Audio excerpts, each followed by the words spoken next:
Once again, welcome to all. So today we will be discussing air pollution due to IC engines and their remedies. So this topic comes in the fifth module of thermal engineering. So we will do it in two parts. The first part we will discuss the first part. That first part we will be going to discuss the air pollution, what are the major emissions of IC engine, their cause, etc. And the remedies we will discuss in the second part. So the main objective of today's session is first to discuss the major engine emissions and the reasons behind their emissions and the possible effect. So this we will discuss. Then we will have what are the variation of engine emissions with respect to equivalence ratio for SA engine, and similarly how the engine emissions will vary with respect to equivalence ratio for a CA engine. So these are the only topic we are going to cover in this small session. So before going to this topic, try to answer these questions. Have you have any idea of what are the major emissions from an IC engine? Which chemicals are considered as the major emissions? And why it is so important to control the emission from IC engine? So try to answer this. You might have seen newspaper clips like this. So in every country we have some emission norms. So in India, you know that in 2020 we are following from April onwards, we are following Bharat stage 6. So before it was Bharat stage 4. So we are jumping from Bharat stage 4 to stage 6. So like this we have seen several newspaper clips. For example, you have seen this, the 10-year-old diesel cars above 2000 cc is going to be banned in New Delhi or some other states, Kerala itself. So like this we have seen several news. So that means these are very important topics. The IC engine emissions considered to be very much of importance. Why it is so? Because the IC engine emission cause the following problems. So global warming, you know that the temperature of Earth's atmosphere is increasing each year, and the main contribution is from IC engine. So already you know this lockdown, how this lockdown helps to regain the nature, mainly because of this shutting down of automobiles or the reduction in numbers help the nature to regain its equilibrium. So similarly, acid rain, the main cause of acid rain is sulfur dioxide emissions, which also comes from automobiles. And smog, another phenomenon. Nitrous oxide is the major constituent behind the creation of smog that we will discuss. And several respiratory problems, health hazard, carbon monoxide, another important IC engine emission cause respiratory problems. Similarly, carbon dioxide also cause different health hazards, and odor also. Every IC engine produce bad odors of several kinds. And in 1960, it was first found out in California that 1960 these IC engines emissions were very harmful, and certain standards were enforced for new vehicles. So before World War, you know that before World War there was not much IC engine based automobiles. So after World War there was an increase in automobiles, and as the number of automobiles increases, the pollution was also high. So in 1960, the first part of the world which introduced such emission standard was California, and this was followed by the rest of USA, Japan, Europe, etc. in the next decade. But in India, you know that, and in 1980 it was found that the lead was was one of the major additives added to the fuel because of its anti-knocking properties. You know, I heard about tetraethyl lead, which is an excellent anti-knock additive. But it was banned. All the lead components were banned due to its harmful environmental and health effects. So it is banned in 1980s. And India, we are now following Euro norms, which is followed by the European countries. So Euro 1 was first enforced in New Delhi. And since then we are following this Bharat stage 1, stage 2, etc., which are most similar to Euro norms. Now we are arrived Bharat stage 6 in this April onwards. So it's a dream of every engineer to develop an engine with very few emissions, but it is not possible by the present technology. Because why it is not possible? Why whether we can make this emission to zero? No, because we are using petrol or diesel as a fuel. So what is the chemical component of petrol and diesel? We have already discussed. It is an organic compound which contains some carbon atom, some hydrogen atom, and a trace amount of sulfur, etc. So we are adding air to this fuel. So obviously the product will be carbon dioxide, water, and if it is incomplete, we will have carbon monoxide and we have nitrous oxide. So all these are possible. So completely eliminating this are not practically viable. But what we have to do is we have to adopt some after treatment. So we can't change the current engines beyond a certain limit. So we are going for an after treatment. That is, after producing the exhaust, we can treat it and we can reduce the emissions. Or in the cylinder itself, after production, we can reduce it. So these are the two methods of remedies we will discuss in the next part. One is the after treatment methods. That is, after production of the exhaust, we can treat it and reduce the emission after the exhaust valve. Or maybe with some other technology, the in-cylinder reduction is also possible. So this we will discuss in the next part. Now, what are the major engine emissions? We can divide this into two: exhaust emission and non-exhaust emission. So we will be mainly talking about exhaust emission only. It is the major percentage of engine emissions. These non-exhaust emissions are not that much high. So exhaust emission mainly includes unburned hydrocarbons. So already you know petrol or diesel is a hydrocarbon. So all of the molecules will not be oxidized and there will be a lower order and higher order hydrocarbons present. So that is the first exhaust emission, unburned hydrocarbons. Then oxides of carbon, carbon monoxide and carbon dioxide. So we will be talking about carbon monoxide only because we can't reduce carbon dioxide. Even if it is a complete combustion, product will be carbon dioxide and water.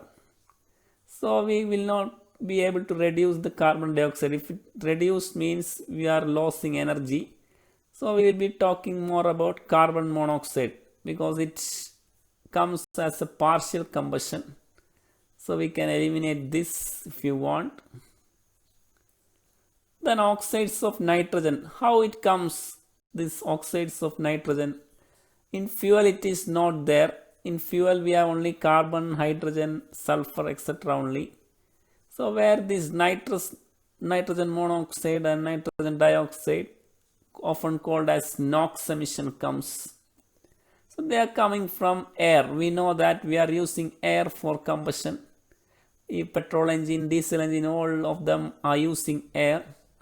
So air, we know that 79% is nitrogen. So that nitrogen in atmosphere, it is act as inert because it is of low temperature. But when the temperature become high, it can react with the oxygen to form these compounds, oxides of nitrogen. So that we will discuss. Then oxides of sulfur, sulfur dioxide and sulfur trioxide will be there because the fuel may contain sulfur. It will react with oxygen to form these components. And particulates. What is particulate is the solid particles, mainly carbon particles known as soot. So that is another emission part. Mainly these are from diesel engine. In petrol engine, these are not that much high. And smoke also will be there. So in these first four are common to both SI engine and CI engine. So both the petrol and diesel engine will have hydrocarbons, carbon monoxide, nitrogen oxides and sulfur oxides. But the last two are mainly from diesel engine, CI engine. So particulates, the carbon particles will be very high in diesel engine, but it is not a problem in petrol engine. Similarly, smoke also will be very high in diesel engine. Another non-exhaust emission means mainly from the evaporation of fuel in the fuel tank. There will be a small emission because the fuel we are stored in fuel tank will evaporate when temperature increases. And another one is a crankcase blow-by. Some fuel may escape into the crankcase at the bottom of the cylinder, and that is known as a crankcase blow-by, and it will mix with the lubrication oil, etc. So the evaporation of that will cause the crankcase blow-by. But we will mainly discussing this major exhaust emission only. Now first we have to consider the hydrocarbon emissions.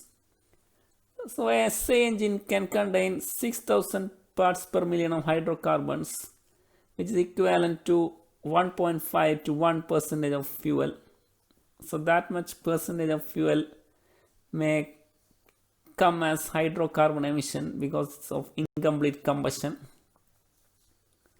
But diesel engine, it is not that much high, only 1/5 of hydrocarbon emission of SA engine. Why it is less? You have any answer? Why diesel engine have 1/5 of hydrocarbon emission than petrol engine? Mainly because in diesel engine we are using overall lean mixture. So diesel engine there will be always overall lean. Lean means the amount of air will be more than stoichiometric ratio. You already studied the last class what is stoichiometric ratio. The air fuel ratio which is used for complete combustion is known as stoichiometric ratio. And if the air is more than that ratio, we call it as a lean mixture. So if the air in diesel engine we will be operating mainly on the lean area. So that means more oxygen will be there surrounding this hydrocarbon. So they will be oxidized. So hydrocarbon emission are very less in diesel engine and high in petrol engine because it operates in a rich mixture also. And what are the major cause of hydrocarbon emission in petrol engine? Main reason is this incomplete combustion. This may be due to the improper mixing of air and fuel. You know that the petrol engine requires a good mixing of air and fuel, and if somehow it is not mixed properly, the fuel particle will not find oxygen. Some of the fuel particle will not find oxygen. So it will remain as hydrocarbon. It will not be oxidized and will come through the exhaust. Another thing is the flame quenching near the valves will create an unreacted mixture in the valve region. We know that the cylinder, the flame, SA engine, the combustion is by flame traveling. So if the flame is traveling and it reaches the cylinder walls, it may be cooled and quenched. So the cylinder wall, the air fuel mixture will not be burned. So like that, the incomplete combustion is the main reason for this hydrocarbon emission. And another one is the crevice volume and flow through that. What is crevice volume means? The volume behind this piston ring, cylinder wall, etc. is known as the crevice volume. That means a small clearance will be there. The piston is moving inside the cylinder. The piston rings are surrounding the piston. So there will be a small clearance between these. So during combustion stroke, the air fuel mixture, around 3.5% of total mixture, will be trapped inside this crevice, compressed and trapped inside this small volumes. And when during expansion, this will flow back to the combustion chamber. So that is the reason for this unburned hydrocarbon, another reason. And another one is leakage past the exhaust valve. So as the engine became older, there will be a gap between this exhaust valve and the valve seat. And the similar thing will happen during compression. This air and fuel will be forced into this volume around this exhaust valve and valve seat, and it will be carried without burning through the exhaust. So that is another reason for unburned hydrocarbons. And another one is valve overlap. What is valve overlap? So you might have done the valve timing diagram in your laboratory. So theoretically, we are opening inlet valve only at the beginning of suction stroke, and we will be closing the exhaust valve at the end of exhaust stroke. But practically, due to some other reasons, we will be opening the inlet valve before TDC, and we will be closing the exhaust valve after that exhaust stroke only. So that means for a small time period, both the inlet and exhaust valve are open. So in a cycle, the starting of the cycle, for a small period, the inlet valve will be open before that cycle, and the previous cycle exhaust valve will also open. So that will cause a small amount of air fuel mixture to escape directly into the exhaust without burning. So that is another reason for hydrocarbon emissions. And the last one is the lubrication oil. We know that the lubrication oil is continuously pumped through the cylinder walls to reduce the wear and tear. So this oil is a high density compared to fuel. So they will absorb this gas during compression stroke. A small amount can be absorbed. And during expansion stroke, when the temperature is reduced or pressure is reduced, they will be dissolved back into the cylinder. So that is another cause of hydrocarbon emission.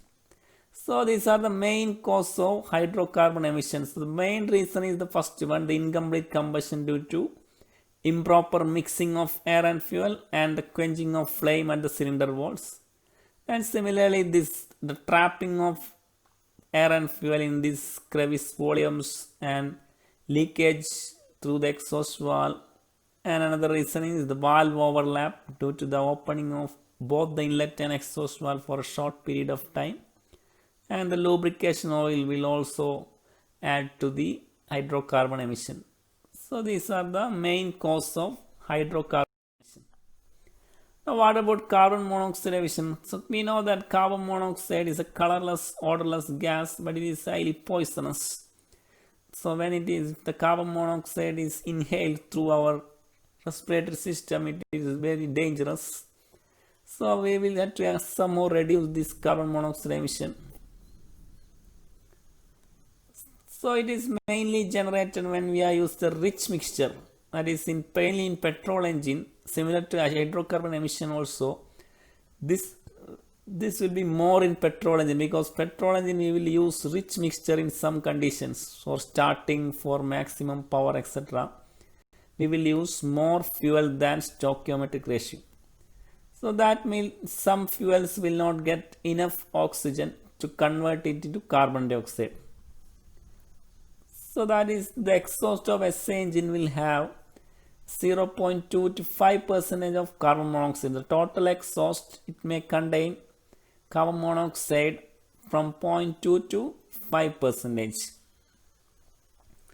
And the main thing is it represents a lost chemical energy, because it is an incomplete combustion. We are not producing carbon dioxide and we are producing carbon monoxide, means this carbon monoxide can further be combusted and it can produce some energy, but we have lost it through the exhaust. So it represents a lost chemical energy. So it is very undesirable. And where it will be maximum, we know that the rich condition we are using in a petrol engine, the rich mixture will be used mainly during starting and mainly at maximum load during acceleration or climbing a hill, etc. So in that condition, this carbon monoxide will be maximum. And CA engine has just like hydrocarbon emission, this is also very less. Carbon monoxide emission is very less because the same reason we have diesel engine we will be using an overall lean mixture. Air will be more than stoichiometric air fuel ratio. So it will have very low carbon monoxide emission only. Now we are going to NOx emission, nitrogen dioxide, nitrogen monoxide. They are commonly called as NOx emission. So they are generated from nitrogen in the air which is used for combustion. And we know that low temperature nitrogen will exist as a stable diatomic molecule N2. So it will not react with oxygen or any other hydrogen etc. It is a stable. So the emission will be very less. So that is why we consider it as an inert gas. But when the high temperature increases around 2500 to 3000 Kelvin, that is inside the combustion chamber, we have a temperature like this around 2000 degree. So this diatomic, what happens is the diatomic nitrogen will breaks to monoatomic nitrogen. So it will split into atoms. And they will react with the oxygen, and also they will react with the water vapor, and these reactions take place. So the oxygen will react with the nitrogen molecule to form nitrogen atom, and it will combine with oxygen to get this nitrogen monoxide plus nitrogen atom, and it's again this nitrogen atom will combine with oxygen molecules form. So these reactions will happen, and this OH will come from the water vapor, splitting of water vapor, which is a product of combustion, and again we can see that nitrogen monoxide is created, and further the reaction of nitrogen monoxide with water vapor will give nitrogen dioxide and hydrogen. So we have to study these reactions. So these reactions mainly contribute the production of NOx emissions, and it mainly depends on pressure, combustion duration, air fuel ratio, and the location of spark plug. So which engine this will be maximum? You have any idea? SA engine or CA engine? So this will be maximum in diesel engines. Why it is like that? You have any answer? So mainly two reasons. In diesel engine will have very high temperature compared to petrol engine because of this high compression ratio. So as the temperature increases, these forward reactions will be favored, and this will be more production of NOx emission. Similarly, the pressure also in diesel engine we have a high pressure. So pressure also will increase the rate of these reactions. So that is why in diesel engine this NOx emission is the main concern. And another effect of this nitrous emission is it causes a photochemical smoke, which is a major problem in cities. So you might have heard in newspaper that in New Delhi, where this air pollution is very high, they are banning diesel vehicles above 2000 cc. Why it is so is because of this NOx emission. So in diesel engine, the NOx emission will be very high compared to petrol engine. And what happens is, this will, when it is come to the atmosphere, it will, with the help of sunlight, it will react with the oxygen. It is known as a photochemical reaction. With the help of photons or sunlight, it will initiate a reaction like this. This nitrogen dioxide, using the sunlight energy, will be split into nitrogen monoxide and oxygen atom, and the smoke will be created by this reaction. So it will be a very dangerous phenomenon. The smoke plus fog, we call it as smog, which is visible to our eyes and which is very dangerous. And another thing is this ozone will, oxygen atom produced will react with oxygen molecules in the atmosphere to form ozone. So it is a very dangerous ozone formation at the lower layer of atmosphere is very dangerous to human beings. So this is the main problem with nitrogen NOx emissions. It causes photochemical smoke, which is very dangerous to respiration, and it also creates ozone production at the lower level of atmosphere. So that is why we are banning diesel vehicles above 2000 cc in some part of the country. Now the last we have sulfur. Sulfur will be present in a very small amount in petrol and diesel. For example, in gasoline, that is petrol contains 155 parts per million of sulfur, and diesel contains slightly higher level of sulfur, 5500 ppm of sulfur. And then as temperature increases, the following reaction will take place. Hydrogen sulfide will be created. The sulfur will react with the hydrogen to form hydrogen sulfide, and similarly oxygen will react with the sulfur to form sulfur dioxide. The sulfur dioxide will again react with oxygen to form sulfur trioxides. And what is more dangerous is this the main constituent of acid rain. So how acid rain is created, you know that this sulfur dioxide and sulfur trioxide will react with the water vapor. The atmosphere via water vapor will react with that and will produce sulfuric acid and sulfurous acid. That is the main ingredients of acid rain.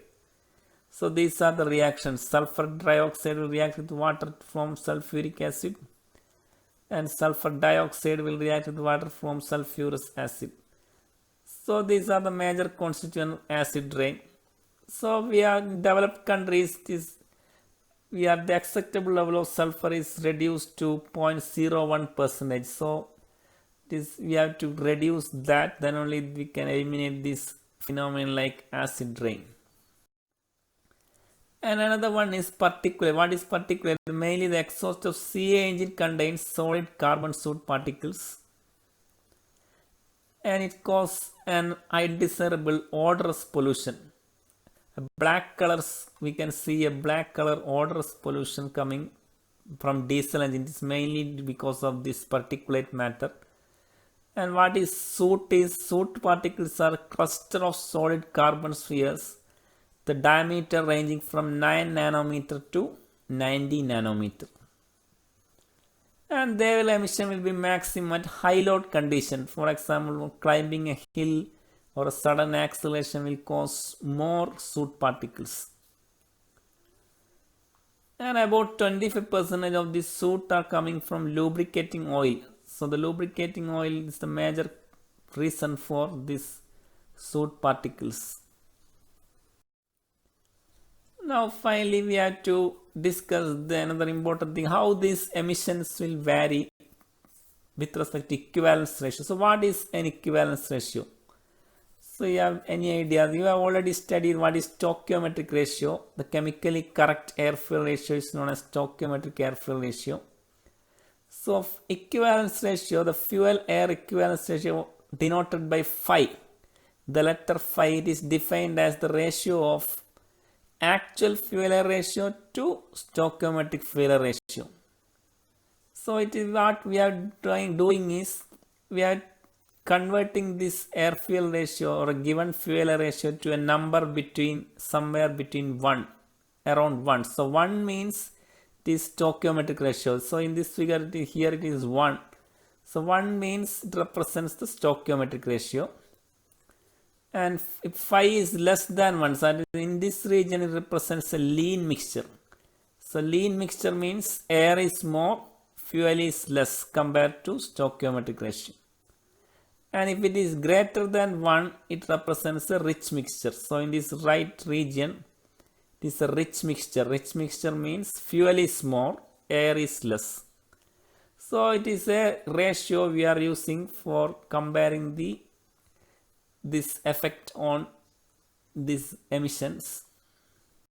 So what this is a figure of this variation of emission. Mainly 3 emissions we are considering: carbon monoxide, nitrogen oxides, and hydrocarbons.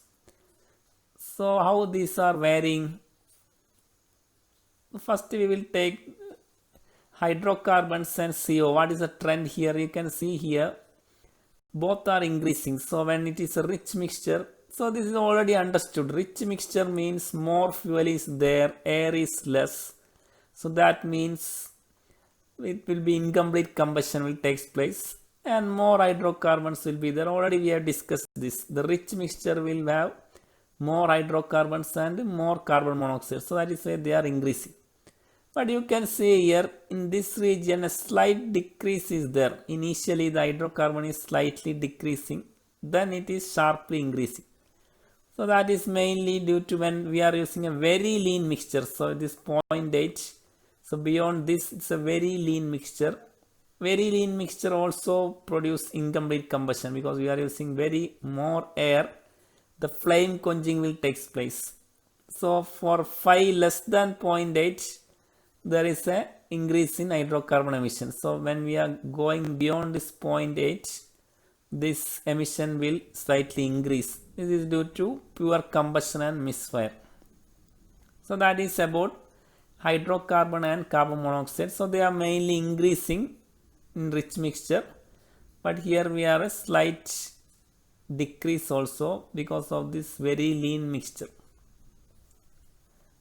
Then what is nitrogen dioxide? We have different trends. Why NOx emission is very different? Because it mainly depends on temperature. So already you know if the nitrogen is inert during low temperature and when temperature increases, this reaction will take place and it will form NOx emission. So where will be the maximum temperature? The maximum temperature will be very near the stoichiometric ratio, and here slightly lean mixture. This point we have the maximum temperature and we are having some extra air also. So that condition we will have maximum nitrogen emission, nitrous oxide emission. So maximum NOx emission requires a slightly lean condition here where the combustion temperature is high and there is some excess of oxygen. So here why it is not maximum at this point? So theoretically it should be maximum at this point, but due to some other phenomenon like dissociation and also the excess of oxygen required, it is slightly shifted to this lean region. So this is a general trend of SA engine emission. Now what about same trend will be there for diesel engine? No, the diesel engine is the main difference is you can see here the graph. The x-axis change. Diesel engine there will not be a rich mixture. Always lean. You can see here less than 0.8. So diesel engine their fuel ratio will be always in a lean region. So not a region above beyond 1 because of this. So and the trend will be almost same. The CA engine does not work in rich region because there will always excess air available. And hydrocarbon emission will increase initially due to high cylinder temperature. So the same trend is there. Trend is same in diesel and petrol engine also. Initially hydrocarbon emission was slightly decreasing, then it sharply increased because of incomplete combustion. And at high loads this hydrocarbon will increase due to the rich region. So localized rich region will be there even though we are using an overall lean region. When you are going near the one, then is near the stoichiometric ratio, localized rich region will be there. I would say there is a sharp increase in hydrocarbon emission. And another thing, CO emission you can see it is very less. Because of this we are using a lean mixture, most of the carbon monoxide will be converted to carbon dioxide. So the CO emission is very less in CA engine. So that is why it is almost a constant and a very low line. And what about NOx emission? It is same trend is there. It will increase as the temperature increases. So going towards this stoichiometric ratio, the temperature will increase and it will increase the reaction between this nitrogen and oxygen. So almost the trend is same. The thing is in CA engine we will not be drawing this graph beyond 1 because we are never using an overall rich mixture. The mixture will be always lean. And another difference is this, the CO emission in diesel engine will be very less. So this is the final comparison. So what we can conclude is, compared to petrol engine and diesel engine, in petrol engine we have more CO emission and more hydrocarbon emission. But in diesel engine, CO emission is less and mainly nitrous oxide emissions, NOx emissions are high in diesel engine compared to petrol engine. And also carbon particles are more in petrol engine, diesel engine. So these are the conclusion we are arriving. So in the next section, we will go for the remedies, how to eliminate this or reduce these emissions. So in this we have to study these reactions, and these two graphs are very, very important. The variation of emissions versus equivalence ratio in petrol engine and diesel engine are very, very important. Thank you.